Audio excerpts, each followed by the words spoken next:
Welcome to the DFIRmas podcast. This is a seasonal short series podcast by Arcpoint Forensic, hosted by yours truly, Amy Moles.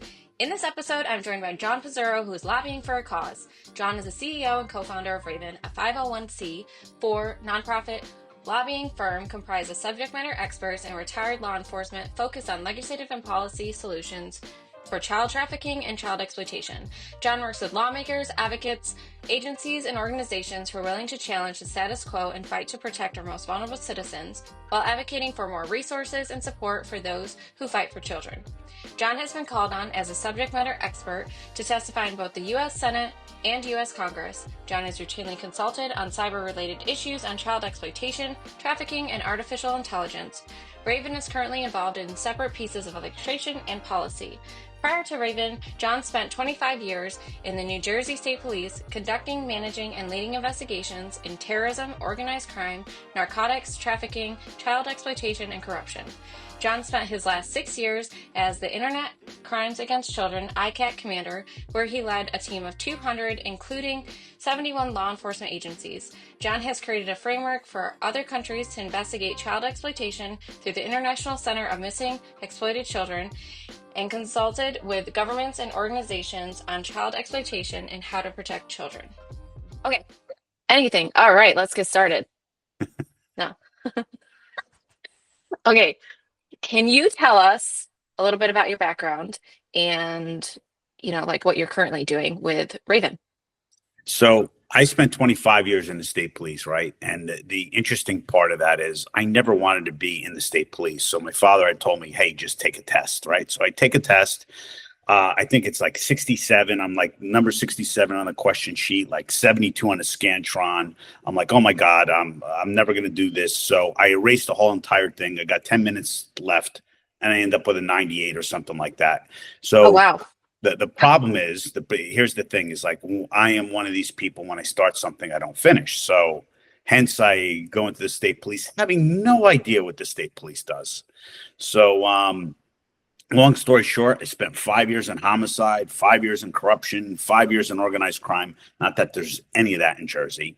And I think I was doing such a good job in corruption, because we did wiretaps on politicians, officials, that somehow I got sent to child exploitation. Where can we get rid of John so he doesn't bother the politicians? So that's how I ended up in the Internet Crimes Against Children Task Force. Ironically, which was the best thing that could have ever happened to me. So I think that's what really created stuff. So the ICAC community, I've never been around, like usually law enforcement's competitive, like they fight back and forth or they want to take credit. This is the only area that people didn't take credit for things. It's just like everyone helped each other. So it's kind of like I found my tribe. Yeah. And I really started getting involved and, from committees. But one of the things that we realized is that we didn't have funding. This law was horrible. Why is this happening? Why are they doing this? They shouldn't do that. And that is where, honestly, Raven came in, is that there was not a voice on the Hill or political entities other than like NECMEC, the National Center, but they're not on the ground floor. I mean, they're not doing the investigations. Even if you look at Washington itself, you have a lot of advocacy groups, but no one actually did the actual work.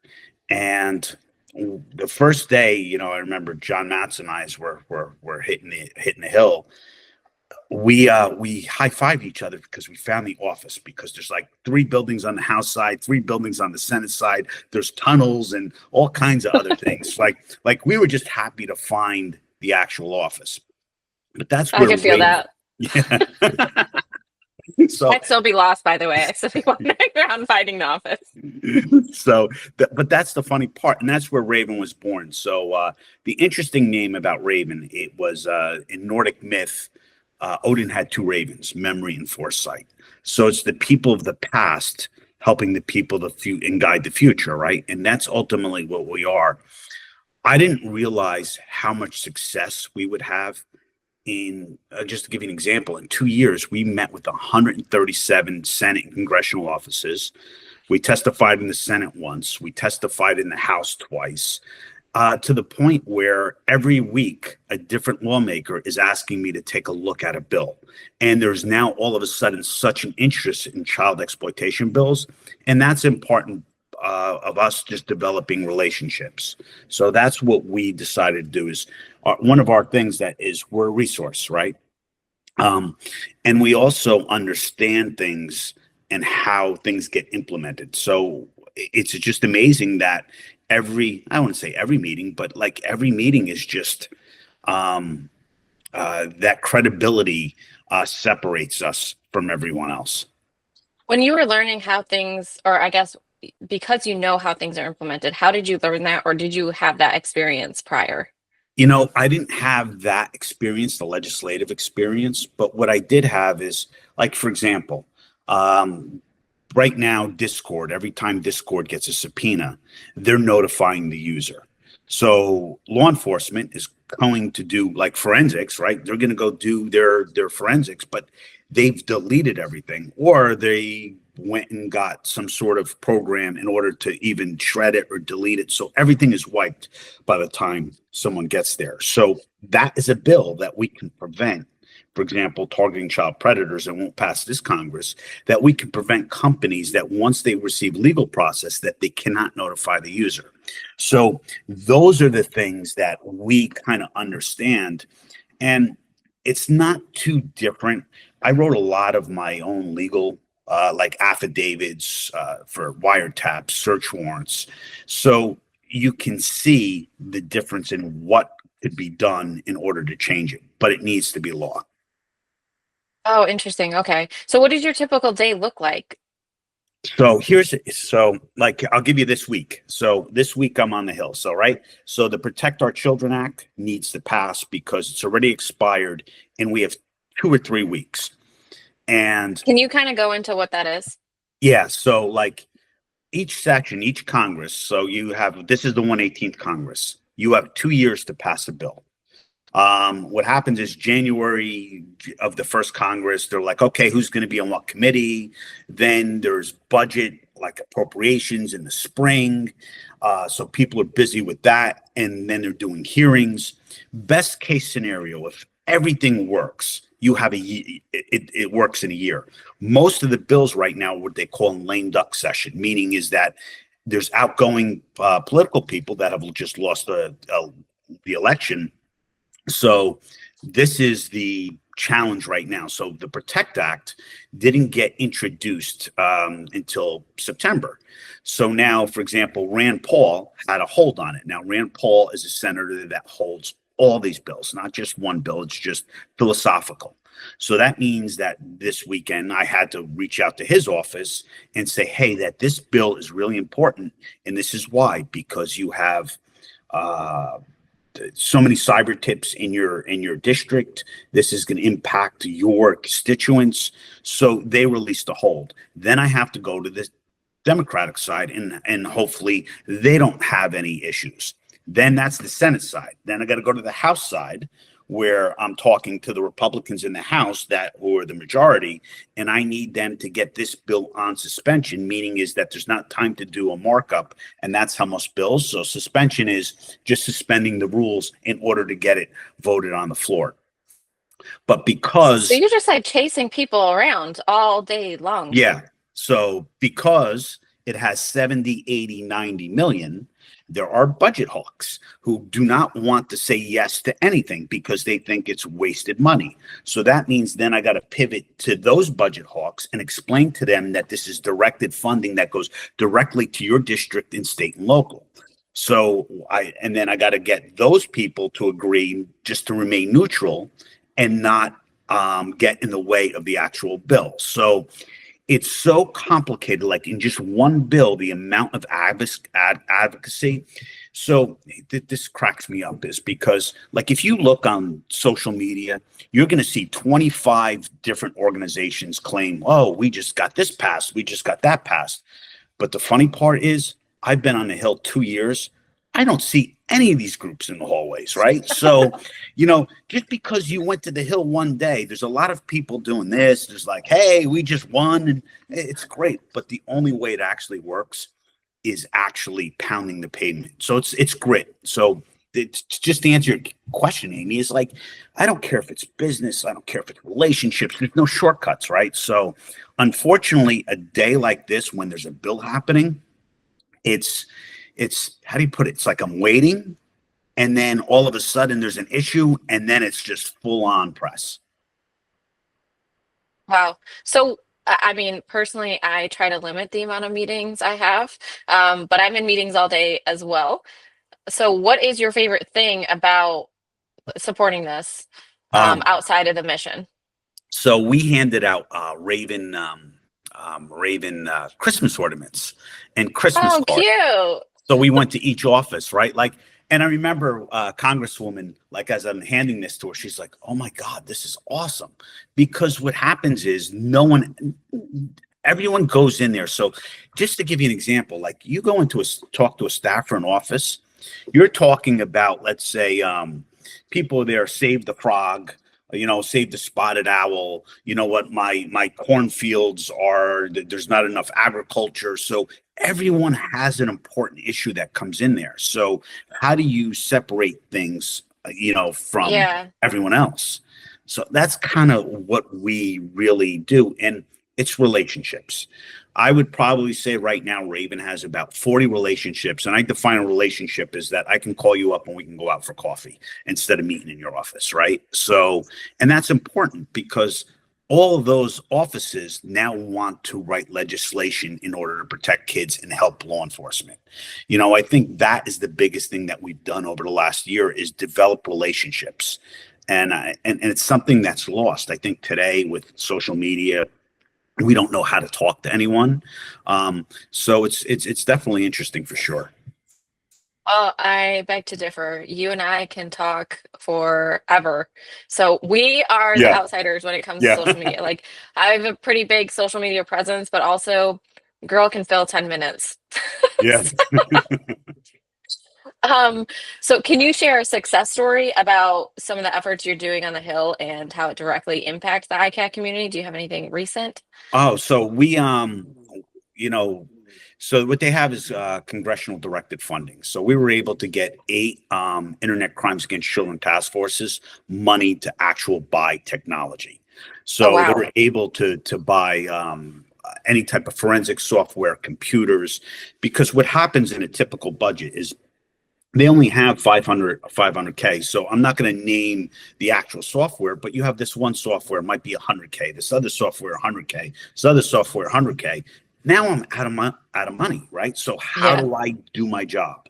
So we were able to do that. So for 8 task forces, we got a total of about 3.4 million last year, which is really, really awesome. We got a bill passed in South Dakota that will allow people that once they're charged is that when they do a forensic examination, that each phone that they do, they defendant when they're found guilty has to pay $100. That goes directly to the South Dakota ICAC, for example. Oh, wow. Yeah, the Report Act, which we now have forced companies to hold cyber tip information for over a year. So before it was only like 90 days. So now they hold that information where law enforcement has time to really sort through that. So that's just, in this Congress. So I think, those are, and hopefully in 2 weeks, I'll have a really good one because we can get the Protect Act passed. So. Yeah. So for those people who are not familiar with cyber tips in the ICAC community, because I know like holding it for a year is a big deal because we talk to these individuals all the time. Can you kind of tell me a little bit of like why that's important? How many cyber tips are we seeing on just a day-to-day basis So, or even a monthly basis? yeah, so I'll give you New Jersey stats because I just did this Jersey radio show yesterday. But 25,645 is what New Jersey had last year. Just to put it in scale and scope, I retired in 21, and I think we had 6,000. So, Wow. so just that increase. When I started in 2015, it was 2,000. So we don't have enough time to sort through all this. and we're serving legal process. But if they only hold it 90 days, there's no way we can get the information that we need. And then we have to just rely what we get forensically. So that is why it's really important, is the actual time. I mean, because the companies, if they don't have that information, it makes it a lot more challenging to prosecute and locate additional victims. Right. And I think a lot of people too. So some of the funding that you are getting, these ICAC units, doesn't just go to technology, right? It can be a resource for maybe an entire full-time examiner or part-time examiner or Yeah. something like So that what that can look at it. happens? Yeah. So what happens is their normal budget, they can do that. So like, for example, one ICAC, they have two paid positions. Another one uses it for leasing a building. Another one uses it for, so each one uses it based upon what funding that they currently have. Okay. The congressional directed funding went directly to technology, and that's why we really pushed it, because it just helps them purchase the most expensive items. Because if they can do that, then what they can do is they can use their funding to hire an analyst. So we're just trying to like piecemeal it away, because it's funny. I was talking to the Tom Cole chairs appropriations. So I had BAE missile systems on the left side of me. I had Lockheed Martin on the right, and they're talking about trillion dollars. They're talking about howitzers, and I was just like, one. And they're like, what do you mean just one? Can I just have one of those howitzers just for the price of it? So because I could probably make a big difference, because like for 25 million, that goes a long way, from a law enforcement perspective. So yeah, I mean, I think that's the thing. But no one in the political spectrum understand it. So, and I think that's where I mean, really, Raven has come in, is that we don't benefit from any of this. We're a nonprofit, right? So that's why we look for people to help fund us, because at the end of the day, Raven isn't benefiting. It's going directly to the people that are on the ground that are trying to do the job to try to save as much people as possible, and children. Yeah. And I think a lot of people think that nonprofit organizations, just because they are labeled as nonprofit, they're still, bringing money in for themselves. But I think the way it's set up, right? You have to spend all that money and it has to go back into whatever your mission and scope is. Yeah, I mean, look, yeah, of course we have salaries that goes to obviously, because no one can do it for free, but like it pays to travel, it pays to go in meetings. So now, like for Yeah. example, like I just got back from DC, and now I got to go to DC for the day. So like there's $500 for a train ride. I got to go stay in DC. Like that is it's just the advocacy. Op-eds, like we do op-eds in the newspaper. So they're like, for example, hopefully there's one coming out for Speaker Johnson and Scalise. It's just hitting them to where things matter. Look, I'm still naive. That's the reason I do this, because I still believe it can work. It's just hard to work. But if you explain the problem, and I don't know how you say no to it. That's I think, at least that's what keeps me going now. Yeah, I think it's all about the balance, right? Like you were saying, like Yeah. everyone's bringing all their issues and they need things funded and stuff like that, and they're trying to figure out the balance and the priority of stuff. For us in the community, it seems fairly obvious that this should be a top priority. But I guess if you're just looking at it from a numbers perspective, it's kind of hard for them to kind of filter out, what's what. So in terms of numbers, like you can sit here and talk about the funding secured and stuff like that, but how do you measure the success? Is it the number of bills, the number of funding, the increase? What does that look like? So I think for success looks like this. I think the money, the 3.4 million, is definitely a success. Bills, generally speaking, if you get one bill passed right now, there's three bills that we were involved in right now that got passed this Congress, and two more that potentially can get passed. Now we've been involved in 23, but the ultimate metric is what can you get across the finish line, right? And just getting one. Here I thought we can get like 10, 15. It's going to be easy, but you're competing with everyone else's interests. You're competing with the farm bill. You're competing with, alternative energy. EV, Israel and Hamas, Ukraine. Like there's so many other global issues that ultimately it's this. So if you're an official, right, like you think about it, is that I might have 50 things, like some lawmakers, for example, that are awesome in this space might have 8 bills to help child exploitation, but how am I going to get all 8 across? Like they can only pick 1 or 2. So, and then there's a lot that roll into next Congress. There's bills like the Earn It Act that was in 2018, and there's some bills that I know have a chance of passing. There's a statement is you never let the perfect be the enemy of the good. And most organizations want everything or nothing, but that's at the expense of everyone. So I think we define success as by not only the bills passed, but also by the relationships and the education of these lawmakers and a resource, because we're also preventing bad bills too. Oh yeah, that's true. Like a waste of money for stuff Yeah. that's not Yeah, as we get important. bills and we tell someone you can't do this. Like there's bills that want to redo criminal code, and the code is there. Here's the best part is that like we had one lawmaker like, look, I'm going to make using AI illegal. It's never been done before. Actually, it's under obscenity under the federal code. It is. So here's someone just spent all this time writing a bill and then trying to introduce it and push it when there was already something there that maybe just needed to be tweaked, not rewritten. So Yeah. there's a lot I of would ways. imagine I was going to say I would imagine that a lot of that comes down to like breakdown in communication maybe, or I don't know, Oh, just here's a perfect one. So here's and this is what we deal with, right? So we had one lawmaker do an AI bill. Then, unbeknownst to me, another one from another committee was doing an AI bill, and then another one was doing a committee from an AI bill. So I just happened to, because of my relationships, I find out all 3 offices are doing AI bills on the same exact thing. So what I have to do is then take all 3 offices, put them in the same office, and the language is vastly different from each one. So then they have to communicate with each other. So, but that office didn't know about this office, who didn't know about that office, and yet all 3 were rushing to pass a bill and introduce a bill that would have conflicted with all each other. So that is where and you're my literally just one person. yeah. Oh my gosh. This So is exhausting. yeah, it's great though. We hired Jenny Dunton, who's a former prosecutor, and so it's funny as we were walking through, she's like, "Oh my God!" I said, "You're going to be fine." She did death penalty cases and she prosecuted ICAC cases.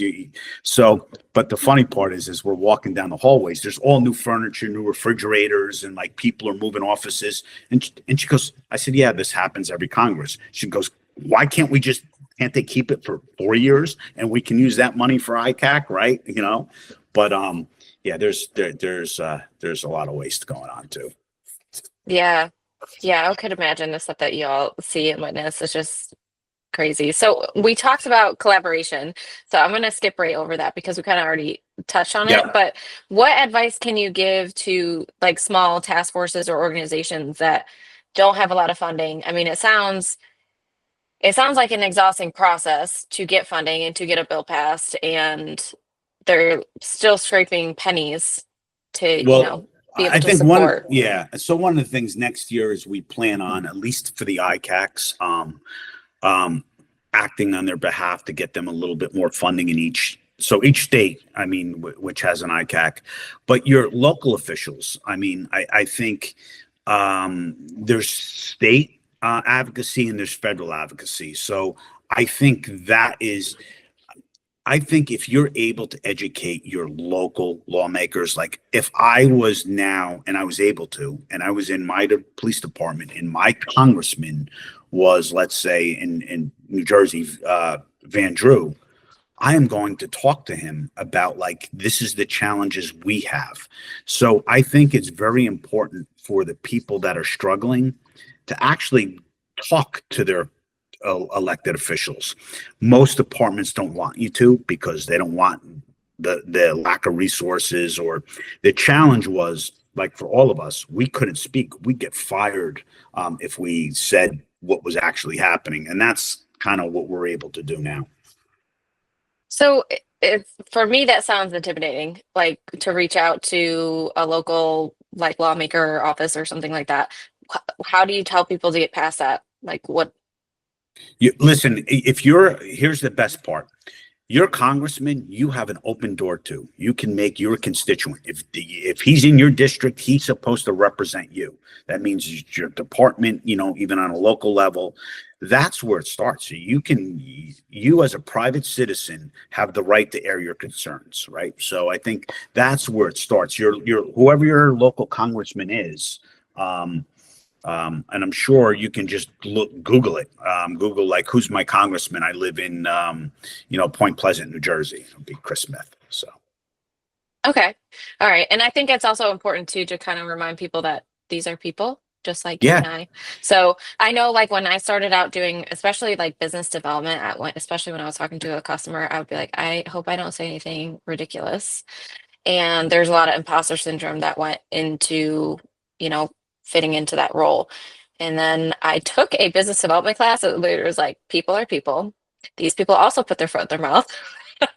And they will not remember like the one thing that you said that sounded silly. They'll remember like the entirety of the conversation. So just like go note that, which has helped me a lot in my career, like in all aspects. So just don't be afraid. Yeah. Yeah. Yeah. And so 2 years ago, I'm walking the halls and there's an office, and Chris Smith is a Jersey congressman, and I'm walking with John Mattson, and Mattson's like, what are you doing? I said, I'm just going to go into the office. He's like, no, like, cause I just walk in the office and I'm like, hey, is Chris here? I'm like, I don't have a meeting. I don't.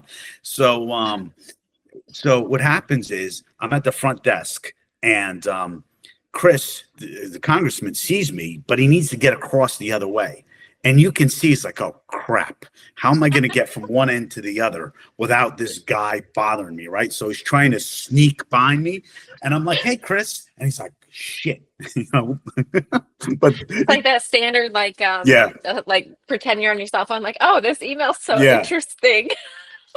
So, but my point is that, look, that's what they're elected for. Ultimately, if I was a congressman and senator, it's not about me. It's about the people that elected me, right? So that's the naivety of that. I just try to keep, because if I go to where I've been, investigating corruption, where like everyone's guilty, I'll never be able to succeed and do this, right? So, but what's the worst? Listen, I've been rejected so many times, it doesn't bother me anymore, right? So, you know what? What they say is that a no is just another closer to yes, right? So, and you learn. Yeah. And sometimes that no turns into a yes eventually. So yeah, just gotta wear them down. No, I'm just kidding. To believe. Don't be annoying. Yeah. But you have to believe in you, but you also have to believe in your mission. And like from a Raven perspective, I mean, I believe in this in all my heart that if we don't do this, that no one will, right? So it's kind of up to us. So in a way, there's a little bit of pressure there, but you got to try to make it fun too, because if you don't make it fun and it becomes miserable, then you're never going to want to do it. Or you make learning about it fun. I mean, you've educated me a lot over the years, especially since you started with the Raven. I'm like, when someone says politics, I'm usually like, I don't want to. I don't want to discuss politics. I don't want to hear about politics. But every time we have a conversation, I'm always like, oh, this is actually really interesting. I didn't know that. And you always have fun stories. So I always appreciate that. So as a nonprofit organization, how can individuals support Raven? Because what you guys are doing is important. And I mean, it sounds like an exhausting job for a very small team. How big is your team? Right now we have 10 board members, and we have 3 employees. So me and director of development, and now a legislative director who's going to be doing some of the funding stuff, and some of the who's smarter than me, who can actually write legal stuff instead of me like trying to Google stuff. So it's great. But it's awesome. we're what they call a 501c4. So there's different nonprofits. The challenge with us is that you don't get a tax deduction. However, if you're a business, you can write it off as necessary business expenses. So from marketing, advertising, for example, not that we NASCAR everything, but when we go to the Hill and we do a lunch and learn and presentation, let's say on how investigators find victims, through forensics, it could be sponsored by someone. So that's how we really are able to, give back from that business model perspective. The difference between a C4, which we are, a 501c4, and a 501c3 is they can only lobby up to 20% of the time, where we can lobby 100% of the time. So we can talk. Interesting. Yeah. So I think that's where we separate from a lot of other advocacy groups. So they go on the Hill, they have a Hill day, but we can go on the Hill day every day, right? Because that's what we're geared for. We're designed legislatively to actually lobby 100% of the time. And usually lawmakers look at that and they're like, well, a C4 can take ads out, they can get involved in elections. So we're more of I don't know, not a threat, but we're a little bit more seriously taken than sometimes a C3. Oh, I did not know any of that. Yeah. Okay. Well, that's awesome. So can you take donations or no? Yes. So we take donations. You just don't get a tax deduction. So like okay. on Raven.us. So people, and let's face it, like if you gave a donation for $100, it's not going to affect your taxes at the end of the year. You're not going to get, a write-off. And I think that's where some people understand. Some people at the end of the year maybe have excess money, for example, businesses, and that's why they do a donation. However, if they did it out of their regular operating budget that they use, it still counts. It doesn't count as a donation, but it goes against their profit. So if I had if my business made 100,000 this year and I took 50,000 and I put it to advertise and be part of this, well, guess what? I only made 50. So it really has the same effect. It's just a different way of how businesses account for it. I see. Okay. Yeah. So, yeah, I think it's really important to understand like all of the different nuances of that. But I didn't know if when you said it wasn't like a tax write-off, if you could accept like individual donations. So yeah, I mean, we can. can. I mean, so just to give you an example, so when you give to like Kamala Harris raised, I don't know, what was it, $500 million in a day or something like that. None of those donations were tax deductible. Interesting. Okay. Any check that is written to a politician for a fundraiser, not tax deductible. PACs. And so literally you're talking that there was $1 billion written in this election cycle, over $1 billion, like a couple billion when you add everyone. None of that was tax deductible. So you're telling me that you can't write a check for like a couple $100, right? Like, so you're writing that for your official. The difference between us is your official really going to help put that money to use? That's the question, right? Like, they don't know you, they don't know your issue, but you're giving because I think they're going to do a good job. We're the people that are actually writing the bills to the actual political person and advocating to get those bills passed. Without us, those bills, they're not even going to even think of. So I think that's the perspective that I at least tell folks.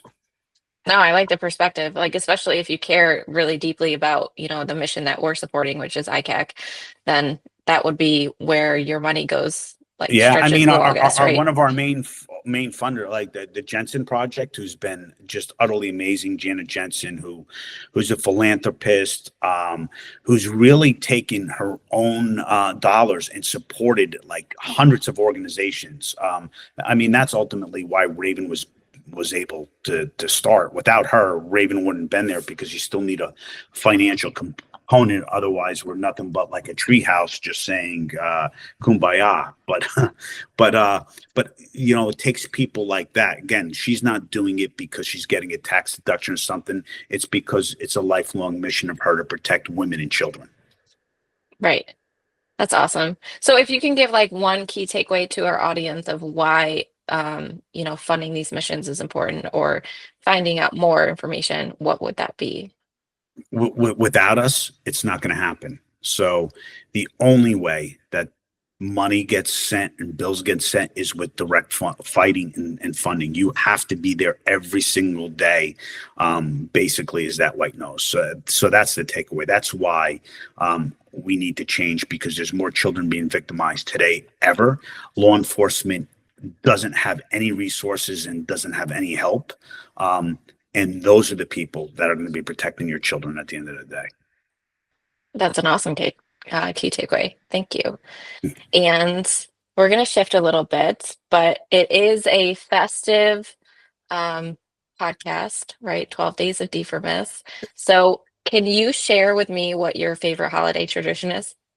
All right. So listen, I'm Italian, so it's Christmas Eve. And I love to cook. So it's not calamari, it's galamad. Like, I like making my own like fish sauce. So it's it's really important. Like, I'm not going to give a cooking lesson here, but like, that's my I'm expecting a cooking lesson. Okay, let's do it. What are the ingredients? Where do I source that? Well, so all right. So let's say with a tomato sauce, right? Like, you blanch and peel your own tomatoes because you're making a base marinara sauce. So you have like just some little bit of garlic and onion. But what you're making is a fish sauce. So like, this is like a really like the 7 fishes. So you're gonna have you'll have shrimp, maybe lobster tail, clams, mussels, scallop. Wow. So the key is, and this is what my father, I had to fire him, after a while, because he would leave the fish in there forever, and then you take the scallops and you can bounce them off the wall because it becomes so rubbery. So the key is that, and like even clam juice, and you cook the fish and simmer it in the tomato sauce, so you have a nice fish sauce, and then you do that over linguine. Yeah. No, so I've actually never had the 7 fishes dish. So I didn't know if it was like a white wine sauce, a red sauce. Yeah. Is it depend on the person? Yeah. Everyone, but everyone does it a little different, so they've, some iteration of it. But I think that's the thing. And you start with like antipasta. Like, everyone now says charcuterie, right? Because it's like fancy. No, it's antipasta, right? Like, and it's like, it's like, so everyone makes fun of me, like galamad. Like, the funny thing, because that's my thing, is like, for whatever reason, people like want to take me to an Italian restaurant. So if I'm in Nebraska, I got this really good Italian place. Please do not take me. Please don't. But yeah, so I love Christmas Eve. To me, I mean, that's one of my childhood memories, just kind of growing up. We didn't do the midnight mass, but just give me a couple bottles of wine, because it makes it easier when you're doing that. Maybe they'll put a little wine in the. You have to sample it to make sure it's good. Yeah. So like Christmas Eve is actually the best and kind of my favorite. And that's growing up. Like, that's where you'd have my cousins. Like, my grandparents lived next to her sister, and like, you'd have so many people there. Now, I think things have changed. Like, now everything has become smaller. People are not into it as much, but that's what I just you like. So so I think that's what would be my favorite holiday. Oh, awesome. I love that. So I actually, on the flip side of that, we used to have a really big Thanksgiving dinner every single year with our family, and now it's shrunk considerably. And I actually enjoy it being smaller, because I feel like I can have more quality time with the people that are there. When it was all of us, like all my cousins, my aunts, and everything, it just felt like pure chaos. And like, you couldn't hear what anyone was saying around the room. So I actually enjoy the smaller groups. I don't know. I think it makes it a little bit more cozy and nice. Yeah, too. It's nice. Like, there's too many people, then there's too little people, so somewhere in the middle, right? Yeah. Yeah. I mean, there are still, I think, 8 of us, but yeah, it's pretty that's sizable. good. But yeah. And that's considered small. Yeah. All right. Well, thank you so much for being on the podcast. I always love talking to you. And next time you're in DC, you better let me know so we can grab a cup of coffee. Maybe not when it's like yesterday. No, it was the wind. snowing. I felt like it was like you were abusing yourself yesterday, being out there. Thank God there's like tunnels and stuff. Back and forth between the House and Senate. So you were outside or inside? Outside, because I had when I leave the House side to walk across the Senate. So No. It's kind of funny. Like I go from one thing, I'm like, why am I doing this? And then, like you're walking through, but yeah, it was cold. Yeah, I think the weather said it was 44, but it feels like 22 degrees. And I was like, yeah, that's insane. No, count me out. Take me back to Florida, please. Yeah. I'm done. Yeah. Yeah, that's right. You came from So, Florida, so you oh you my gosh, you yeah. had to invest in some winter coats. I have not, actually, which is probably part of the problem, right? So Yeah, I have yeah. a winter coat still, but I'm like, I should probably get like boots and a hat and gloves. I don't have any of that stuff. I left that stuff like here when I left the first time. So I was like, well, now I got to reinvest in all of it. But I have heated seats, so Yeah. that's what's Yeah. saving Heated me seats right are now. great. Heated seats are great. So, all right. Well, thank you so much for being on the show. And I will make sure that in the comments below, we put in the description of the video where you can be found on social media, but then Awesome. also link Raven in there as well. So Amazing. Thanks so much, Amy.